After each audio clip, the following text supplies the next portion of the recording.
Hello. This one is for the children, the 3 children that I know, and that is the wonderful Resner and the beautiful Jackson and a new acquaintance friend of mine by the name of Sasha, beautiful little girl.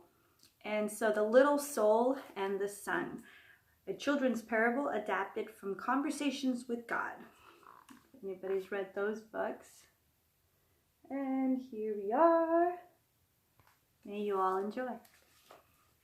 The dedication reads, "To my future grandchildren, should there be any, and to every little soul awaiting birth. You are our blessing and our hope, our innocence and our joy, our promise and our evidence of God's unending love, to the blinding light." The dedication reads. Now here's the first picture. What?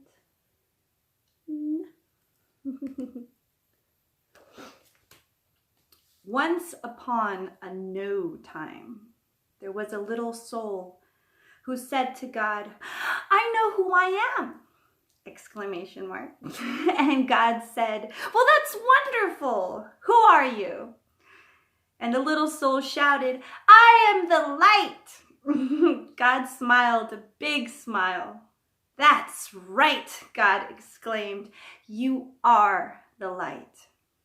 The little soul was so happy, for it had figured out what all the souls in the kingdom were there to figure out. "Wow," said the little soul. "This is really cool." Here's the next picture. That's the little soul. But soon, knowing who he was not enough. Was not enough. The little soul felt stirrings inside and now wanted to be who it was. And so the little soul went back to God, which is not a bad idea for all souls who want to be who they really are, and said, "Hi, God. Now that I know who I am, is it okay for me to be it? Question mark. And God said, you mean you want to be who you already are? Question mark. Well, replied the little soul, it's one thing to know who I am, and another thing altogether to actually be it. I want to feel what it's like to be the light." "But you already are the light," God repeated, smiling again. "Well," said God with a chuckle, "I suppose I should have known." You always were the adventurous one. Then God's expression changed. "There's only one thing." "What?" asked the little soul. Here's the next picture. It's a bunch of candles. Do you see? "Well, there is nothing else but the light. You see, I created nothing but what you are. And so there is no easy way for you to experience yourself as who you are, since there is nothing that you are not." "Huh?" said the little soul, who was now a little confused. "Think of it this way," said God. "You are like a candle in the sun." "Oh, you're there all right.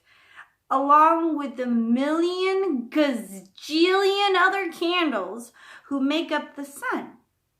And the sun would not be the sun without you. Nay, it would be a sun without one of its candles, and that would not be the sun at all, for it would not shine as brightly. Yet, how to know yourself as the light when you are amidst the light? That is the question." "Well," the little soul perked up, "but you're God. Think of something." Once more, God smiled. "I already have," God said. since you cannot see yourself as the light when you are in the light, will surround you with darkness. But what's darkness? The little soul asked. It's a close-up of the little soul. God replied, "It is that which you are not." "Will I be afraid of the dark?" cried the little soul. "Only if you choose to be," God answered. "There is nothing really to be afraid of, unless you decide that there is. You see, we are making it all up. We are pretending." "Oh," said the little soul, and felt a little better already. Then God explained that in order to experience anything at all, the exact opposite of it will appear. It is a great gift, God said, because without it, you could not know what anything is like. You could not know warm without cold, up without down, fast without slow. You could not know left without right, here without there, now without then. And so, God concluded, when you are surrounded with darkness, do not shake your fist and raise your voice and curse the darkness. Rather, be a light onto the darkness, and don't be mad about it. Then you will know who you really are. All others will know too. Let your light so shine that everyone will know how special you are. You mean it's okay to let others see how special I am? Asked the little soul. Of course, God chuckled. It's very okay. But remember, special does not mean better. Everybody is special, each in their own way. Yet, many others have forgotten that. They will see that it is okay for them to be special only when you see that it is okay for you to be special. "Wow," said the little soul, dancing and skipping and laughing and jumping with joy. "I can be as special as I want to be." "Yes, and you can start right now," said God, who was dancing and skipping and laughing right along with the little soul. "What part of special do you want to be?" That's the little soul dancing and skipping around with God.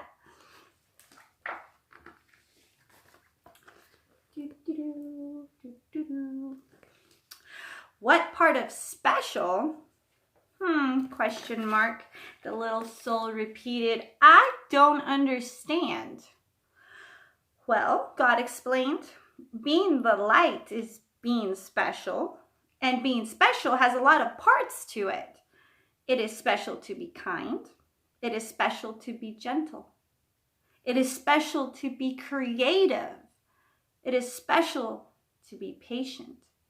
Can you think of any other ways it is special to be? The little soul sat quietly for a moment. "I can think of lots of ways to be special," the little soul then exclaimed. "It is special to be helpful. It is special to be sharing. It is special to be friendly.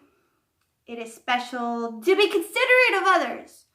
"Yes," God agreed, "and you can be all of those things or any part of special you wish to be at any moment. That's what it means to be the light." "Well, I know what I want to be. I know what I want to be," the little soul announced with great excitement. "I want to be the part of special called forgiving. Isn't it special to be forgiving?" "Oh, yes," God assured the little soul. "That is very special." "Okay," said the little soul. "That's what I want to be. I want to be forgiving. I want to experience myself as that." "Good," said God. But there's one thing you should know. The little soul was becoming a bit impatient now. It always seemed as though there was some complication. What is it? The little soul sighed. There is no one to forgive. No one? The little soul could hardly believe what had been said. No one? No one, God repeated. Everything I have made is perfect. There is not a single soul in all creation less perfect than you. But look around you. And that's the little soul starting to look around at all the other little angels everywhere. It was then that the little soul realized a large crowd had gathered. Souls had come from far and wide, from all over the kingdom. For the word had gone forth that the little soul was having this extraordinary conversation with God, and everyone wanted to hear what they were saying. Looking at the countless other souls gathered there, the little soul had to agree. None appeared less wonderful or less magnificent or less perfect than the little soul itself. Such was the wonder of the souls gathered around, and so bright was their light that the little soul could scarcely gaze upon them. Well, who then to forgive? Asked God.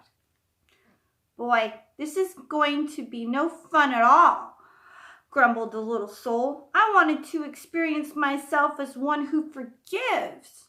I wanted to know what part of special felt like. And the little soul learned that it must feel like to be sad. But just then, a friendly soul stepped forward from the crowd and said, "Not to worry, little soul." The friendly soul said, "I will help you." "You will?" The little soul brightened. "But what can you do?" "Why, I can give you someone to forgive." "You can?" "Certainly," chirped the friendly soul. "I can come into your next lifetime and do something for you to forgive." That's them talking. The friendly soul. "But why? Why would you do that?" the little soul asked. "You who are a being of such utter perfection, you who vibrate with such a speed that it creates a light so bright that I can hardly gaze upon you. What could cause you to want to slow down your vibration to such a speed that your bright light would become dark and dense? ? What could cause you, who are so light that you can dance upon the stars and move through the kingdom with the speed of your thought, to come into my life and make yourself so heavy that you could do this bad thing? ? Simple, the friendly soul said. I would do it because I love you. The little soul seemed surprised at the answer. Don't be so amazed, said the friendly soul. You have done the same thing for me. Don't you remember? Oh, we have danced together, you and I, many times. Through the eons and across all the ages have we danced. Across all time and in many places have we played together. You just don't remember. We have both been all of it. We have been up and the down of it, the left and the right of it. We have been the here and the there of it, now and the then of it. We have been the male and the female, the good and the bad. We have both been the victim and the villain of it. That's them prepping, getting ready, talking. Thus have we come together, you and I, many times before, each bringing to the other the exact and perfect opportunity to express and to experience who we really are. So, the friendly soul explained a little further, I will come into your next lifetime and be the bad one, quote unquote, this time. I will do something really terrible, and then you can experience yourself as the one who forgives. And so it started getting a little dark as they started to prepare. But what will you do? The little soul asked, just a little nervous. That will be so terrible, ? Oh, replied the friendly soul with a twinkle, we'll think of something. Then the friendly soul seemed to turn serious and said in a quiet voice, you are right about one thing, you know. What is that? The little soul wanted to know. I will have to slow down my vibration and become very heavy to do this not so nice thing. I will have to pretend to be something very unlike myself. And so I have but one favor to ask of you in return. Oh, anything, cried the little soul and began to dance and sing. I get to be forgiving. I get to be forgiving. Then the little soul saw that the friendly soul was remaining very quiet. What is it? The little soul asked. What can I do for you? You are such an angel to be willing to do this for me. Of course, this friendly soul is an angel. God interrupted. Everyone is. Always remember, I have sent you nothing but angels. You see how it's getting even more dark? Oh, it's getting even more dark. And the friendly angel, the little friendly soul is getting into the darkness. And so the little soul wanted more than ever to grant the friendly soul's request. What can I do for you? ? The little soul asked again. What can I do for you? In the moment that I strike you and smite you, the friendly soul replied. In the moment that I do the worst to you that you could possibly imagine. In that very moment. Yes? The little soul interrupted. Yes? The friendly soul became quieter still. Remember who I really am. Oh, I will, cried the little soul. I promise. I will always remember you as I see you right here, right now. And the next picture. There's the light and the darkness. Good, said the friendly soul, because you see, I will have been pretending so hard. I will have forgotten myself. And if you do not remember me as I really am, I may not be able to remember for a very long time. And if I forget who I am, you may even forget who you are. And we will be both lost. Then we will need another soul to come along and remind us both of who we are. No, we won't, the little soul promised again. I will remember you. And I will thank you for bringing me this gift. The chance to experience myself as who I am. And this is the last page. And so the agreement was made. And the little soul went forth into a new lifetime, excited to be the light, which was very special, and excited to be that part of special called forgiveness. And the little soul waited anxiously to be able to experience itself as forgiveness, and to think whatever other soul made it possible. And at all the moments in that new lifetime, whenever a new soul appeared on the scene, whether that new soul brought joy or sadness, and especially if it brought sadness. The little soul thought of what God had said. Always remember, God had smiled. I have sent you nothing but angels. And I'll close that off by saying hello to fellow angel by the name of Gordon McWhorter. That reminded me of you too, brother. All right, I love you guys. Namaste. Vaya con Dios.